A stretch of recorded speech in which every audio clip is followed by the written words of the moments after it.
ಸೋಲೋದು ಗೆಲ್ಲೋದು ಇರುತ್ತೆ. ಬಟ್ ಈ ಸಂದರ್ಭದಲ್ಲಿ ಅವರು ನಮ್ಮ ಕ್ಷೇತ್ರದ MP, ನಮ್ಮ ಕ್ಷೇತ್ರದಿಂದ ಒಂದು MP ಲೀಡರ್ ಆಗಿದ್ದಾರೆ. ಚಿಕ್ಕಬಳ್ಳಾಪುರದ ಪತ್ರಕರ್ತರ ಭವನದಲ್ಲಿ ಇಂದು ನಡೆದ ಸುದ್ದಿಗೋಷ್ಠಿಯಲ್ಲಿ ಮಾತನಾಡಿದ HR ಸಂದೀಪ್ ರೆಡ್ಡಿ, ಪ್ರಸ್ತುತ ಚಿಕ್ಕಬಳ್ಳಾಪುರ ಜಿಲ್ಲೆಯಲ್ಲಿ ಆತಂಕದ ವಾತಾವರಣ ನಿರ್ಮಾಣವಾಗಿದೆ. ಚಿಕ್ಕಬಳ್ಳಾಪುರ ಎಂದರೆ ಒಂದು ಊರು ಎಂಬ ಅಸಡ್ಡೆ ಈ ಹಿಂದೆ ಇತ್ತ. ಆದರೆ ಚಿಕ್ಕಬಳ್ಳಾಪುರವನ್ನ ಬ್ರ್ಯಾಂಡ್ ಆಗಿ ಮಾಡಿದವರು ಈ ಹಿಂದೆ ಸಚಿವರಾಗಿದ್ದ ಡಾಕ್ಟರ್ ಕೆ ಸುಧಾಕರ್ ಅವರ. ಇಂತಹ ಸುಧಾಕರ್ ಅವರನ್ನ ಕಡೆಗಣಿಸುವುದು ಸರಿಯಲ್ಲ ಎಂದರು. ಇನ್ನು ಬಿಜೆಪಿ ಜಿಲ್ಲಾಧ್ಯಕ್ಷರಾಗಿ ನೂತನವಾಗಿ ಆಯ್ಕೆಯಾಗಿರುವ ಸಂದೀಪ್ ರೆಡ್ಡಿ ಅವರು ಆಡುತ್ತಿರುವ ಮಾತು ಸರಿಯಿಲ್ಲ. ಇನ್ನು ಶಿಡ್ಲಘಟ್ಟದ ಸಿಕಲ್ ರಾಮಚಂದ್ರೇಗೌಡರನ್ನ ರಾಜಕೀಯವಾಗಿ ಬೆಳೆಸಿದ್ದು ಸಂಸದ ಡಾಕ್ಟರ್ ಕೆ ಸುಧಾಕರ್ ಅವರ. ಆದರೆ ಅವರೇ ಇಂದು ಸುಧಾಕರ್ ಅವರ ವಿರುದ್ಧವೇ ಮಾತನಾಡಿರುವುದು ತೀವ್ರ ಬೇಸರ ತಂದಿದೆ.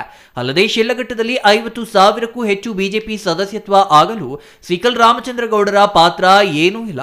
ಮುನಿಶಾಮಪ್ಪನವರು ಕುಟುಂಬ ಮತ್ತು ರಾಜಣ್ಣ ಬೆಂಬಲಿಗರಿಂದ ಸದಸ್ಯತ್ವ ಹೆಚ್ಚಾಗಲು ಕಾರಣವಾಗಿದೆ ಎಂದರು. ಸೊ ವರ್ಚಸ್ನ ತಂದ್ಕೊಟ್ಟವ್ರು ಯಾರು? ಬಿಜೆಪಿ ವರ್ಚಸ್ ಯಾರು ಹಿಡಿದಿದ್ದು, ಯಾವ ಬ್ರ್ಯಾಂಡಿಂದ ಬಂದಿದ್ದು, ಅದನ್ನ ಜನ ಮರೀತಾ ಹೋಗ್ತಾ ಇದ್ದಾರೆ. ಎಸ್ಪೆಷಲಿ ಅವ್ರ ಪಕ್ಷದಲ್ಲಿರೋರೇ ಮರೀತಾ ಇದ್ದಾರೆ. ಆಯಿತಾ, ನಾನು ಇಲ್ಲಿ ಬಂದಿದ್ದು ವೆರಿ ಇಂಪಾರ್ಟೆಂಟ್ ಹೇಳಿದ್ದಕ್ಕೆ. ಯಾರ್ಯಾರೋ ಬಂದು ಅವ್ರ ಬಗ್ಗೆ ಮಾತಾಡೋದು ಬೇಡ, ಆಯಿತಾ.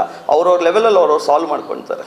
ಆದರೆ ಈ ಸಂದೀಪ್ ಅನ್ನೋರು ಯಾರು ಬಂದಿದ್ದಾರೆ ಈಗ, ಅವ್ರು ಸ್ವಲ್ಪ ಏಕವಚನದಲ್ಲಿ ಮಾತಾಡೋದು, ಅವ್ರ ಪಕ್ಕ ಲೀಡರ್ಸ್ ಇಟ್ಕೊಂಡು ಮಾತಾಡೋದು, ಅವೆಲ್ಲ ತಪ್ಪು ದಾರಿ. ಅದು ಒಂದೇ ಪಕ್ಷದಲ್ಲಿ ಇಟ್ಕೊಂಡು ಮಾತಾಡೋದು ಇನ್ನೂ ತಪ್ಪು ದಾರಿ. ಸಂಸದ ಡಾಕ್ಟರ್ ಕೆ ಸುಧಾಕರ್ ಅವರಿಗೆ ಗೌರವ ಕೊಟ್ಟು ಮಾತನಾಡಬೇಕಾ? ಸುಧಾಕರ್ ಅವರು ಶಾಸಕರಾಗಿದ್ದ ಮತ್ತು ಸಚಿವರಾಗಿದ್ದ ವೇಳೆ ಚಿಕ್ಕಬಳ್ಳಾಪುರ ಕ್ಷೇತ್ರ ಮತ್ತು ಜಿಲ್ಲೆ ಅಭಿವೃದ್ಧಿಯ ಉತ್ತುಂಗಕ್ಕೆ ಏರಿದೆ. ಆದರೆ ಕಳೆದ 2 ವರ್ಷದಿಂದ ಜಿಲ್ಲೆಯ ಪರಿಸ್ಥಿತಿ ಏನಾಗಿದೆ ಎಂಬುದು ಕಣ್ಣ ಮುಂದಿದೆ. ಜಿಲ್ಲೆಯಲ್ಲಿ ಯಾವುದೇ ಅಭಿವೃದ್ಧಿ ಆಗಿಲ್ಲ. ಪಕ್ಷ ಮತ್ತು ಕ್ಷೇತ್ರದ ಅಭಿವೃದ್ಧಿಯಾಗಬೇಕಾದರೆ ಅದು ಡಾಕ್ಟರ್ ಕೆ ಸುಧಾಕರ್ ಅವರಿಂದ ಮಾತ್ರ ಸಾಧ್ಯ ಎಂದು ಹೇಳಿದರು.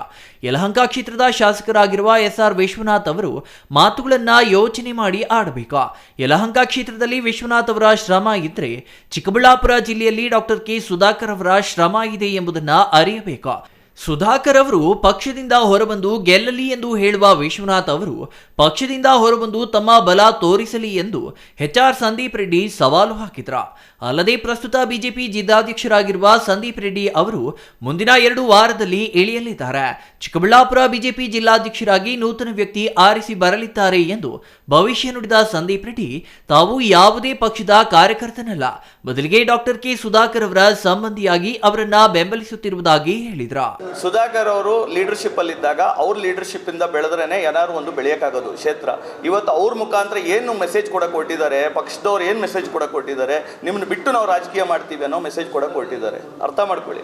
ಇದ್ರ ಮುಖಾಂತರ ನಾವು ಹೇಳ್ತಾ ಇರೋದೇನು ಅಂತಂದ್ರೆ, ನಮ್ಮ ಎಂಟೈರ್ ಶಿಡ್ಲಘಟ್ಟ ಕ್ಷೇತ್ರ ಇರ್ಬೋದು, ನಮ್ಮ ಇದಿರ್ಬೋದು, ಅವ್ರ ಬೆನ್ನಿಗೆ ನಾವು ನಿಲ್ತೀವಿ, ಆಯ್ತಾ. ಅವ್ರ ಬೆನ್ನಿಗೆ ನಾವು ನಿಂತ್ಕೊಳ್ತೀವಿ. ನಮಗೆ ಗೊತ್ತು ಅದನ್ನ ಹೆಂಗೆ. ಯಾಕಂದ್ರೆ ಇವತ್ತೇನಾದ್ರು ಬಿಜೆಪಿ ಅಸ್ತಿತ್ವ ಈ ಲೊಕೇಶನ್ ಅಲ್ಲಿ ಬಂತು ಅಂದ್ರೆ ಅದು ಸುಧಾಕರ್ ಕಾರಣದಿಂದ. ಇಲ್ಲಿ ಅದು ಇಂಟೆನ್ಷನಲ್ ಮೂವ್ಸ್ ಅವೆಲ್ಲ ಮಾಡಿದ್ದು ಬೇರೆ ರೀತಿ ಆಗಿದೆ. ನಿಮ್ಗೆ 2 ವಾರದಲ್ಲಿ ಗೊತ್ತಾಗುತ್ತೆ. 2 ವಾರದಲ್ಲಿ ಇನ್ನೊಂದು ನಿಮಗೆ ಗೊತ್ತಾದರೆ ಇನ್ನೊಂದು 2 ದಿವಸದಲ್ಲೂ ಗೊತ್ತಾಗ್ಬೋದು. ಅದು ನಿಮ್ಗೆ ನ್ಯೂಸ್ ತಲುಪುತ್ತೆ. ಇನ್ನು ಬಾಗೇಪಲ್ಲಿ ಪರಾಜಿತ ಅಭ್ಯರ್ಥಿ ಸಿ ಮುನಿರಾಜು ಮಾಡಿರುವ ಆರೋಪಗಳ ಬಗ್ಗೆ ಗಮನ ಸೆಳೆದಾಗ ಯಾವುದೇ ಪ್ರತಿಕ್ರಿಯೆ ನೀಡಿದ ಸಂದೀಪ್ ರೆಡ್ಡಿ ನಿರುತ್ತರರಾದರು. ಅಲ್ಲದೆ ಸಂದೀಪ್ ರೆಡ್ಡಿ ಅವರು ಸಂಸದ ಸುಧಾಕರ್ ಬಗ್ಗೆ ಯಾವುದೇ ಆರೋಪ ಮಾಡಿಲ್ಲ ಎಂಬ ಪತ್ರಕರ್ತರ ಪ್ರಶ್ನೆಗೆ ಅವರ ಬೆಂಬಲಿಗರು ಆಡುತ್ತಿರುವ ಮಾತುಗಳು ಸರಿಯಿಲ್ಲ, ಅವರನ್ನ ನಿಯಂತ್ರಣದಲ್ಲಿಡಬೇಕು ಎಂದರು. ಸುದ್ದಿಗೋಷ್ಠಿಯಲ್ಲಿ ಶಿಡ್ಲಘಟ್ಟ ಕ್ಷೇತ್ರದ ದೇವಿರೆಡ್ಡಿ, ಆಂಜನೇಯ ರೆಡ್ಡಿ, ಅಪ್ಪಿರೆಡ್ಡಿ ಸೇರಿದಂತೆ ಹಲವರು ಉಪಸ್ಥಿತರಿದ್ದರು. Ambareesh N, CTV news, Chikkaballapur.